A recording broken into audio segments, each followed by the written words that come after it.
Have you ever worried about your aquariums or your fish during a power outage, or are you just worried about potentially getting a power outage in the future? Well, in today's video, we're going to provide all the information you need to protect your aquariums in the event of a power outage, and we're going to provide a few tips and tricks along the way as well, so let's dive right in. So when it comes to a power outage, there are really three main things to keep in mind with your aquariums and keeping your fish alive, and that is the oxygen in your tank, the temperature of your aquarium, and the filtration. And we're going to talk about each of those throughout the video, but in general, when it comes to a power outage, the first tip is just not to freak out. Can't have anyone freak out there, okay? Because in the first hour or two, you really don't need to do anything to your aquariums. It's really about preparing for a longer power outage.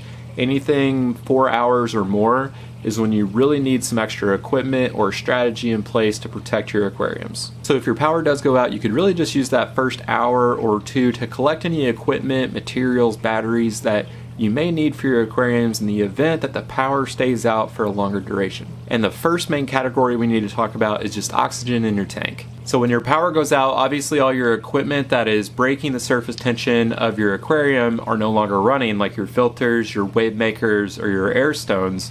And because that surface tension is not breaking, there's no gas exchange happening, and oxygen is not getting into the water. So that is the first priority when it comes to a power outage. Luckily, in most aquariums, there is plenty of oxygen for your fish to survive all the way up to about 7 or 8 hours without you doing anything on your end to protect them.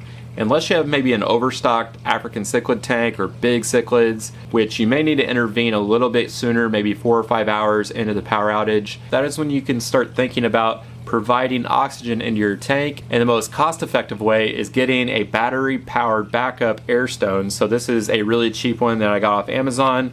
You just put in some batteries, you flip it on, and that air stone will be in the tank providing bubbles that break at the surface tension and let that gas exchange to happen, which will provide the oxygen your fish need in the water. This is another example from Pinplax, which has 2 different air stones and it's USB rechargeable. So there are a few different options you can go with here. You could get one that just runs off batteries and just have extra batteries on hand in case it goes dead.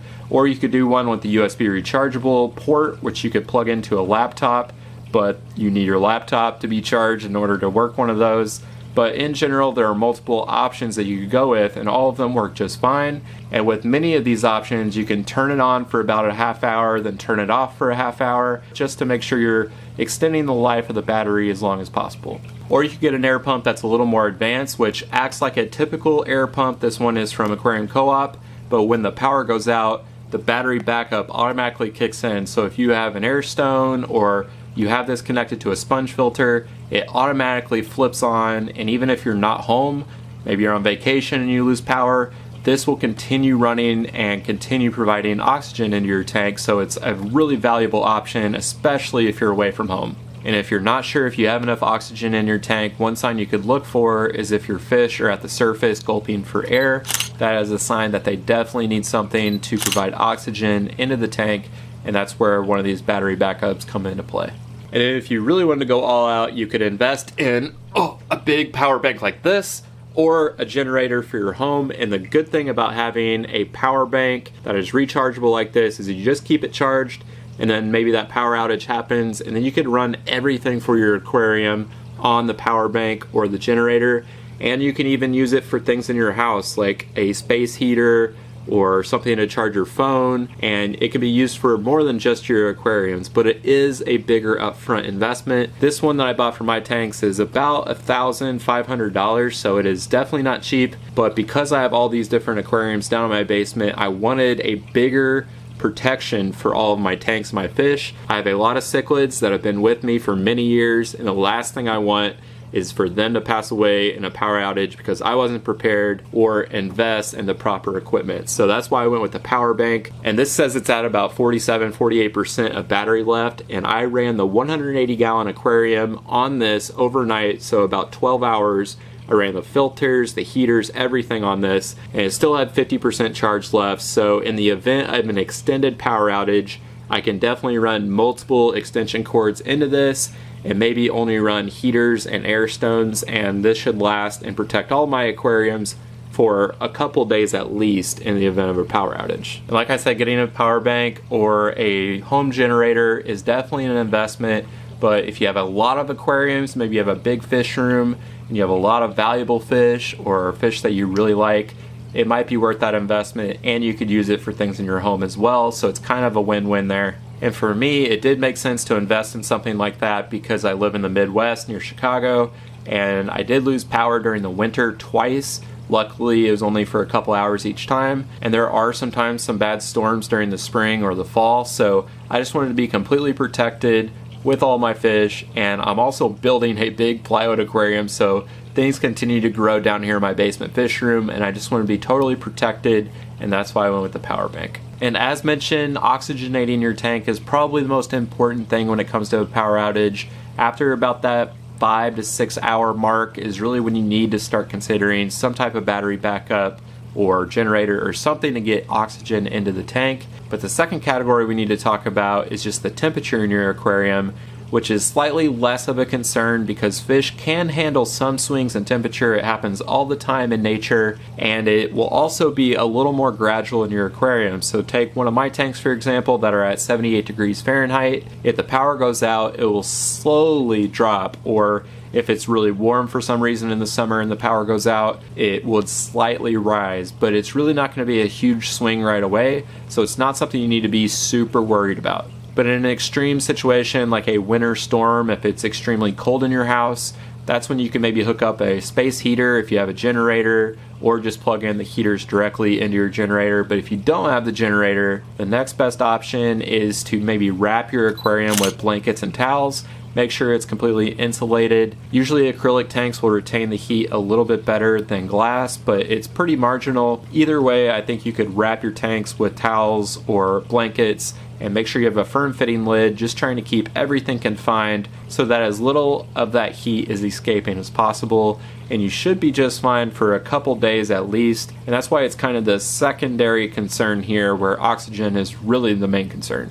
I've heard of some people doing some pretty wild things to their aquariums, trying to elevate the temperature or reduce it, and I really wouldn't recommend dumping in boiling water or floating frozen water bottles in your tank.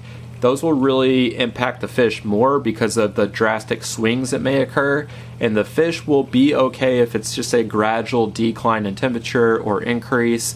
They probably will be just fine for a few days, even in a changing temperature. So if your power is out and you're worried about the temperature, just wrap up your tank and they should be just fine, and I would just not recommend doing anything drastic like that. And one quick tip before we get into the filtration: if your power does go out, definitely do not feed your fish. Fish can survive up to about a week, maybe even a little bit longer with absolutely no food, and your power outage probably won't last that long anyway. So if it's out for a couple days, do not feed your fish. That'll just provide more ammonia and nitrite and nitrate, and without your filters running, that could build up pretty quickly. So I would just not recommend any food when the power goes out or immediately when the power comes back on. I would probably wait another 24 hours before starting to feed your fish, just because some of the beneficial bacteria may have died during the power outage. So there are a few things to keep in mind with your filtration, especially if you have a hang on the back or a canister filter, is that they may lose some beneficial bacteria because they don't have oxygen running through them. And so one tip is just to maybe pull out your biomedia out of your hang on the back or canister and put it into the tank itself, just so that when your tank does come back on, you could put that bag right back in your filter and it wouldn't have lost as much beneficial bacteria as a filter that is just sitting still for a couple days. So just consider that with those two filter types, and also just keep in mind that you may lose some beneficial bacteria in your filters, especially if your power is out for a few days. And when you kick the filter back on, it will be circulating some of that dead material and debris, so you may want to do a water change within that first 24 hours, and then maybe in the next 2 or 3 days do a filter cleaning so that you're completely fine and the cycle of your tank isn't totally upset. And another quick tip is, if the filters are kicking back on and maybe you cleaned it out, you probably lost some beneficial bacteria, so you could add something like Aquarium Kickstart, just beneficial bacteria to the system to kind of buffer it back up to the levels it needs to make sure no ammonia or no nitrite is in the aquarium. It's also really important that you just test your water when the power is back on and everything is running again.